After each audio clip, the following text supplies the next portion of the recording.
दोस्तों, चीन की हालत आजकल कुछ ऐसी हो गई है कि उन्हें हमारी ब्रह्मोस मिसाइल का नाम सुनकर भी डर लगने लगा है। और हो भी क्यों ना, जिस तरह भारत की ब्रह्मोस मिसाइल की ताकत ने दुनिया में अपनी धाक जमा ली है, उससे चीन भी डरा हुआ है। आपको याद होगा, साल 2022 में एक घटना हुई थी जब भारत की ब्रह्मोस मिसाइल गलती से पाकिस्तान की तरफ छोड़ दी गई थी। वो गलती थी या मजाक ये तो पता नहीं, लेकिन उस घटना में पूरी दुनिया का ध्यान खींचा था। अब चीन ने दावा किया है कि उन्होंने 12 ब्रह्मोस मिसाइलें मार गिराई है, लेकिन सच पूछिए तो ये उनकी घबराहट और दबाव का नतीजा है। डीआरडीओ, रक्षा अनुसंधान एवं विकास संगठन ने चीन के इस दावे पर हंसते हुए अपनी प्रतिक्रिया दी है। और यही बताता है कि भारत की मिसाइल टेक्नोलॉजी कितनी आगे है। दोस्तों, ये सिर्फ शुरुआत है। भारत के पास ऐसी तकनीक और ताकत है जो न सिर्फ हमारे दुश्मनों को हैरान करती है बल्कि हमें गर्व महसूस कराती है। और पाकिस्तान की सीमा के अंदर 125 किलोमीटर डीप पहुंच गई और वहां जाकर इसने वार किया तब भी होश में नहीं थी। पाकिस्तानी आर्मी उसके रडार जो उसने चीन से मंगाए थे, एयर डिफेंस सिस्टम जो चीन ने वहां पर लगा के रखे हैं, सब के सब फेल हो गए ब्रह्मस को हवा में डिटेक्ट करने से। और आम लोगों ने इन्फॉर्मेशन दी थी पाकिस्तान को कि भाई हमारे ऊपर मिसाइल से हमला हुआ है, तब जाकर पाकिस्तान को पता चला था। सिमिलर केस आप देख लीजिए, रशिया यूक्रेन के बीच जो हो रहा है। रशिया की किंजल हाइपरसोनिक मिसाइल का सक्सेस रेट बेहद कम है, यानी कि 100 मिसाइल छोड़ रहा है। हाइपरसोनिक मिसाइल आवाज से 5 गुना 10 गुना तेज रफ्तार से मार सकने वाली किंजल मिसाइल जो है रशिया की, वह भी उतनी सक्सेसफुली हिट नहीं हो पा रही। 100 में से बेहद कम जो है वह हिट कर पा रही है टारगेट को। लेकिन ओनिक्स मिसाइल रूस की, जिसकी डिजाइन पर बेस करके ब्रह्मोस मिसाइल को बनाया गया है, यह बेहद घातक साबित हो रही है। 210 फायर की गई है यूक्रेन के ऊपर अभी तक रशिया के द्वारा, और केवल 10 को ही इंटरसेप्ट कर पाया है यूक्रेन, जबकि यूक्रेन के अंदर दुनिया के सबसे बेहतरीन एयर सिस्टम लगे हुए हैं। दोस्तों, अमेरिका के दिए गए air defence system, third air defence system, patriot air defence system, और यह सारे सिस्टम फेल हो गए ब्रह्मोस मिसाइल के, जो समझ लीजिए जिससे डिजाइन जीस पर बेस्ड है।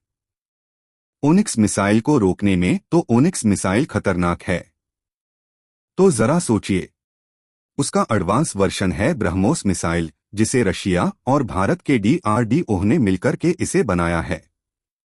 ब्रह्मोस मिसाइल इतनी घातक है, अमेरिकन एयर डिफेंस तक को वो भेज सकती है। तो अब चीन का एयर डिफेंस सिस्टम भी पाकिस्तान में भेद गया। उसके बाद में यूक्रेन से भी ये खबर आ गई। यूक्रेन ने खुद कहा कि पोस्ट में यह खबर छापी गई थी कि सबसे खतरनाक जो मिसाइल है वह ओनिक्स मिसाइल है, जिसपे बेस्ट है ब्रह्मोस की मिसाइल। तब चीन ने क्या किया? चीन ने कोशिश की कहीं ना कहीं से हमें कोई ब्रह्मोस का तोड़ मिल जाए। उसके पास बड़े बड़े एयरक्राफ्ट कैरियर है, जिनमें खतरनाक इंटरसेप्टर मिसाइल्स भी है। तो ब्रह्मोस को रोकने के लिए तमाम तरीके की बातें और अफवाहें फैलाई जाती हैं। देखिए, डिजिटल कॉम्बैट सिम्युलेटर डीसीएस इसे कहा जाता है।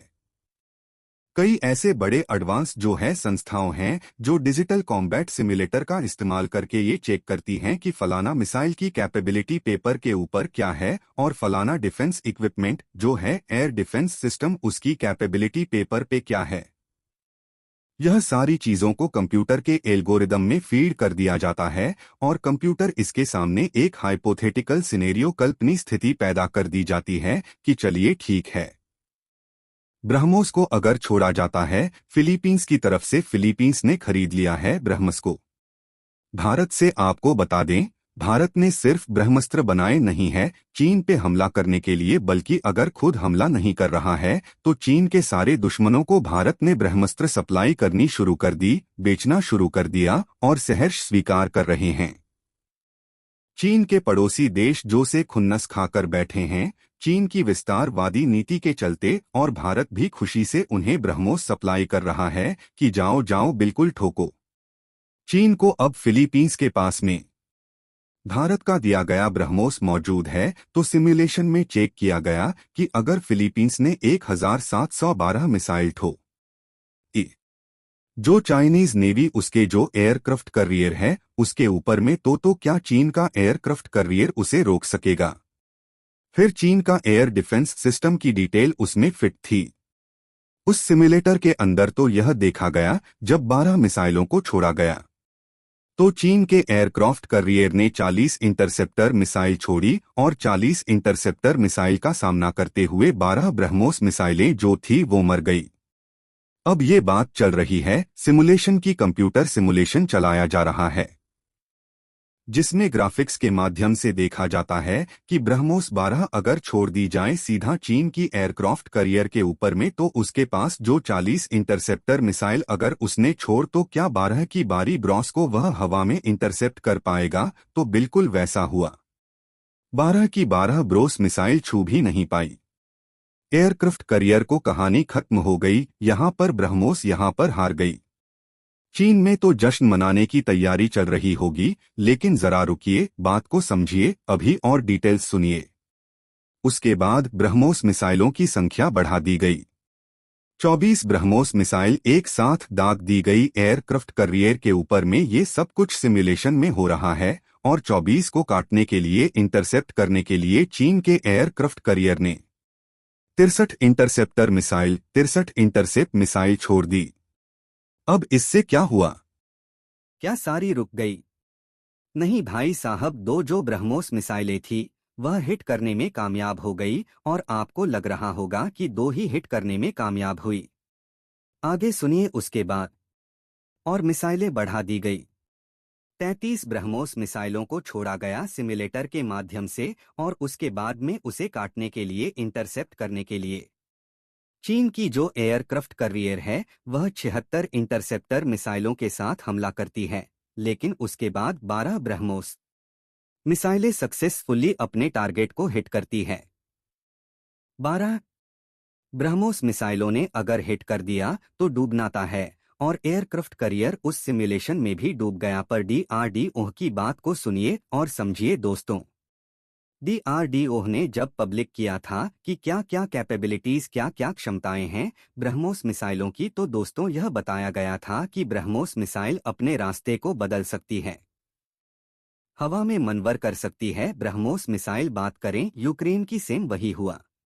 वहां पर अमेरिका की थर्ड और patriot air missile defence system मौजूद है, उन्होंने भी डिटेक्ट नहीं कर पाया तो मन वेरबिलिटी बहुत तेज गति से अपनी दिशा को चेंज करती है। यह टारगेट के ऊपर पहुंच के ऊपर से फिर सीधे नीचे मारती है और उस दौरान भी इसकी गति जो है वो धीमी नहीं होती है, जिसके चलते इसको इंटरसेप्ट करना बेहद मुश्किल है। सीधे रास्ते को कैलकुलेट करने के लिए एल्गोरिदम में डाला गया था। एल्गोरिदम होता है, सिमुलेटर होता है। वो रियल ट्रेजेक्ट्री जो है प्रोमो की उसको प्रिडिक्ट नहीं कर सकता। और दोस्तों, जब अमेरिका का एयर डिफेंस सिस्टम जो है वो फैल खा गया, चीन का खुद का फैल खा गया था पाकिस्तान के अंदर, तो रियल वर्ल्ड सिनेरियो में अगर ऐसा होता है